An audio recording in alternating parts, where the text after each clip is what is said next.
Neredesin? Sana çok ihtiyacım var. Sensiz nefes alamıyorum. Buradayım. Sana geri döndüm. Beni affet. Gittiğim için özür dilerim. Seni bıraktığım için özür dilerim. Gerçekten sen misin? Yanındayım. Ve seni bir daha asla bırakmayacağım. Seni çok seviyorum.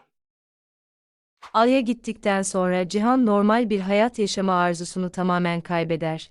Aniden ortadan kaybolması onu o kadar yıpratır ki aile işlerini bırakır, odasından neredeyse hiç çıkmaz ve kimseyle konuşmak istemez. Oğlunun durumunu gözlemleyen Sadakat, bu ayrılığın onu ne kadar yıprattığını yavaş yavaş fark eder. Cihan'ın artık eskisi gibi görünmediğini görür ve Alya'yı geri getirmesi gerektiğini anlar. Alya'nın telefon numarasını bulmayı başarır. Sadakat onu arar ve Alya'nın gidişinden sonra Cihan'ın psikolojik durumunun ne kadar zorlaştığını anlatır.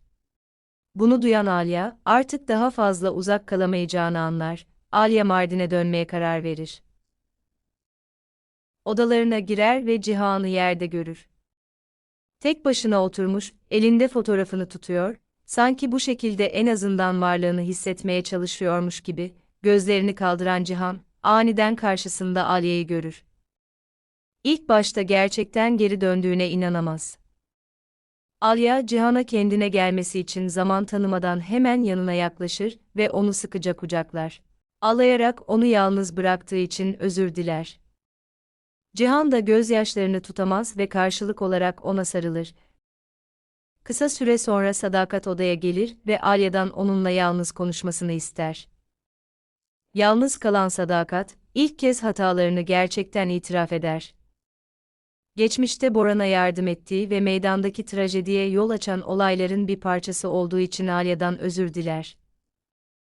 Bu konuşma sırasında Sadakat, Alya'ya Meryem ve Serhat hakkındaki gerçeği de açıklar.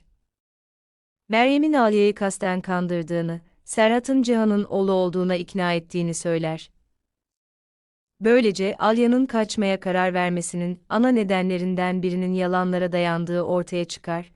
Bu konuşmamın ardından Alya, Cihan'a tüm gerçeği anlatır. Bu Cihan için bir darbe daha olur, çünkü Meryem'in manipülasyonlarında ne kadar ileri gittiğini ve yalanlarının Alya'ya ve tüm ailelerine ne kadar acı verdiğini anlar. Cihan durumu bizzat ele almaya karar verir. Meryem'in bulunduğu hastaneye gider ve öğrendiği her şeyi açıkça anlatır. Meryem Mardin'den ayrılmak zorunda kalır ve ayrılışı, Cihan ve Alya arasında uzun zamandır süregelen en acı hikayelerden birinin sembolik sonu olur.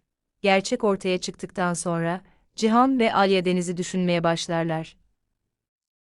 Bora'nın ölümünü ondan saklayamayacaklarını anlarlar, ancak aynı zamanda çocuğa daha büyük bir psikolojik travma yaşatmaktan da korkarlar.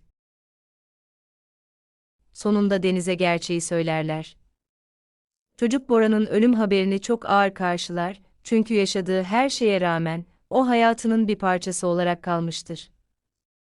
Deniz üzgündür, ancak yavaş yavaş kaybı kabullenme gücünü bulur. Onu en çok teselli eden şey, artık annesinin ve Cihan'ın yanında olması ve bu acıyı yalnız başına yaşamasına izin vermeyecek olmalarıdır. Tüm bu zorluklardan sonra, Cihan ve Alya evliliklerini daha fazla ertelememeye karar verirler. Birçok kez koşulların onları ayırmasına izin verdiklerinin farkındalar, bu yüzden bu sefer geleceklerini kendileri belirlemek istiyorlar. Kimsenin bilmediği gizli bir tören düzenliyorlar. Onlar için bugün, yeni bir başlangıcın sessiz ama çok önemli bir sembolü haline geliyor. Çok fazla kutlama ve gereksiz ilgi olmadan, sonunda karı koca oluyorlar. Yaşadıkları her şeyden sonra, Albor ailesi sonunda huzur bulabilecek gibi görünüyor. Ancak Mardin'de aniden gizemli yaşlı bir kadın ortaya çıkıyor. İlk başta kimse onun kim olduğunu ve neden Aliye ile bu kadar yakından ilgilendiğini anlamıyor. Kendinden emin davranıyor, şehrin etkili insanlarından korkmuyor ve tesadüfen gelmediğini hemen belli ediyor. Daha sonra gerçek kişiliği ortaya çıkıyor. Bu kadının Alya'nın büyükannesi olduğu anlaşılıyor. Uzun yıllar torunundan uzakta kalmış, Ancak tüm bu süre boyunca onun varlığından haberdar olmuş ve kaderini takip etmişti. Şimdi Alia tekrar tehlikede olduğu için bizzat Mardin'e gelmeye karar veriyor.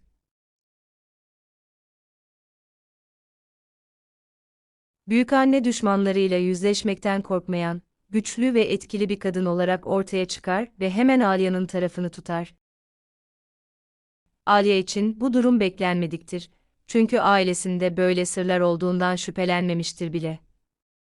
Büyükanne yavaş yavaş ailesinin geçmişiyle ilgili gerçeği anlatmaya başlar ve Alia'dan yıllarca saklanmış detayları ortaya çıkarır.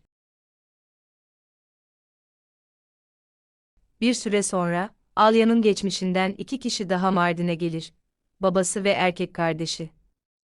Alia'nın babası ile Cihan arasında uzun süredir devam eden bir çatışma olduğu için, onların gelişi ilk başta huzur getirmez. Eski davalar nedeniyle birbirlerine güvenmezler ve birbirlerini rakip olarak görürler. Ancak Eçmel'in Alia ve Deniz için tekrar ciddi bir tehdit oluşturmaya başlamasıyla durum değişir. Kişisel çatışmaların artık önemli olmadığını fark eden Cihan ve Alia'nın babası, eski kırgınlıkları yavaş yavaş bir kenara bırakırlar. Ortak bir amaç için birleşmek zorunda kalırlar: Alia, Deniz ve tüm aileyi korumak. Böylece yavaş yavaş yeni bir ittifak kurulur. Cihan, Alia, babası, erkek kardeşi ve büyükannesi bir tarafta yer alırken, Eçmel onların ortak düşmanı olur. Eski çatışmalar arka plana çekilmeye başlar ve Alia'nın ailesiyle Albor'un ailesi, çocukları korumak için ilk kez gerçekten birleşir. Ancak yeni müttefiklerle birlikte. Alia'nın geçmişinden birçok sır da hayatına geri döner. Babasının neden bir zamanlar hayatından kaybolduğunu, büyükannesinin neden bu kadar uzun süre kenarda kaldığını ve tüm bu hikayenin şimdi ailesini tehdit eden insanlarla ne bağlantısı olduğunu öğrenmek zorunda kalacaktır.